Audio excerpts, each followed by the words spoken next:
नमस्ते दोस्तों, simplifying GST has been the मंत्रा ओवर माय यूट्यूब चैनल। दोस्तों, आज मैं आपके साथ डिस्कस करने वाला हूं सर्कुलर नंबर 194। ये सर्कुलर 17 जुलाई 2023 को इशू किया गया सीबीआईसी के द्वारा और ये 50th काउंसिल मीटिंग के फैसलों को प्रभाव में देने के लिए इस सर्कुलर को जारी किया गया है। ये सर्कुलर संबंधित है open network for digital commerce के केसेस को कवर करने के लिए, जहां पर एक ही ट्रांजैक्शन में एक से ज़्यादा ई कॉमर्स ऑपरेटर इन्वॉल्व हों। दोस्तों, जनरली कि अगर कोई बायर अपना ऑर्डर प्लेस करता है अमेजॉन पर, तो अमेजॉन उस जो ऑर्डर प्लेस हुआ होता है उसकी जानकारी सप्लायर को दे देता है रियल टाइम बेसिस पर, और फिर सप्लायर बायर को वो गुड्स भेज देता है। तो total there are 3 parties involve, but there is only 1 e commerce operator involve. In that case, जब सप्लायर को फाइनली पैसे मिलने होते हैं, तो जब ई कॉमर्स ऑपरेटर फाइनली पैसे देता है फाइनली सप्लायर को, तो वो टीसीएस काट कर देता है as per the requirement of section 52। But अगर एज्यूम कीजिए एक ही ट्रांजैक्शन के अंदर एक से ज़्यादा ई कॉमर्स ऑपरेटर इन्वॉल्व हैं।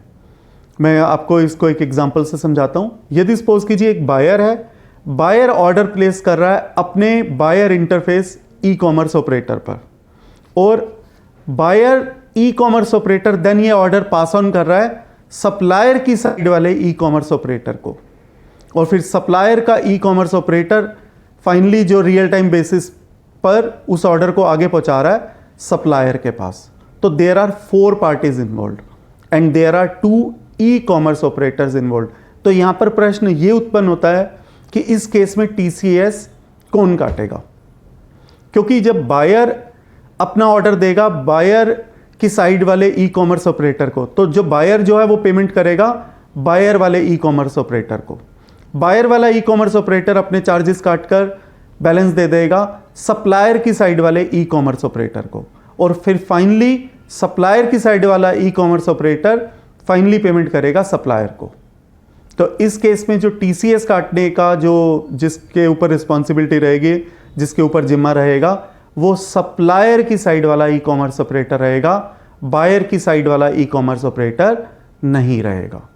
और इसी के साथ साथ एक केस ये भी है जहां पर सप्लायर की साइड वाला जो ई कॉमर्स ऑपरेटर है वही सप्लायर है। एज्यूम कीजिए बायर ने कोई ऑर्डर प्लेस किया बायर की साइड वाले ई कॉमर्स ऑपरेटर को, और बायर ने उस ऑर्डर को आगे पास कर दिया सप्लायर की साइड वाले ई कॉमर्स ऑपरेटर को, और जो सप्लायर की साइड वाला ई कॉमर्स ऑपरेटर है वही सप्लायर है। इन दैट केस फाइनली जो पेमेंट मिल रही है वो सप्लायर की साइड वाले ई कॉमर्स ऑपरेटर को मिल रही है, और उसको जो पेमेंट मिल रही है वो बायर के ई कॉमर्स ऑपरेटर की साइड की तरफ से मिल रही है। तो इन दैट केस जो बायर की साइड वाला ई कॉमर्स ऑपरेटर होगा उसकी जिम्मेवारी होगी सप्लायर की साइड वाले ई कॉमर्स ऑपरेटर का टीसीएस काटने की। जो सप्लायर की साइड वाला ई कॉमर्स ऑपरेटर है इस केस में वही सप्लायर है।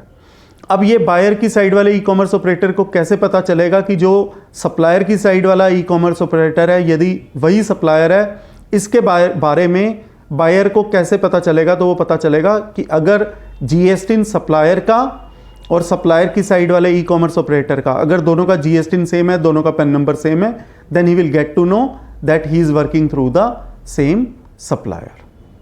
दोस्तों, मैं उम्मीद करता हूँ ये सर्कुलर 194 जो कि जारी किया गया 17 जुलाई 2023 को, ये आपके बिजनेस एंडेवर्स के लिए, आपकी नॉलेज के लिए, आपके प्रोफेशनल एंडेवर्स के लिए यूजफुल साबित होगा। धन्यवाद।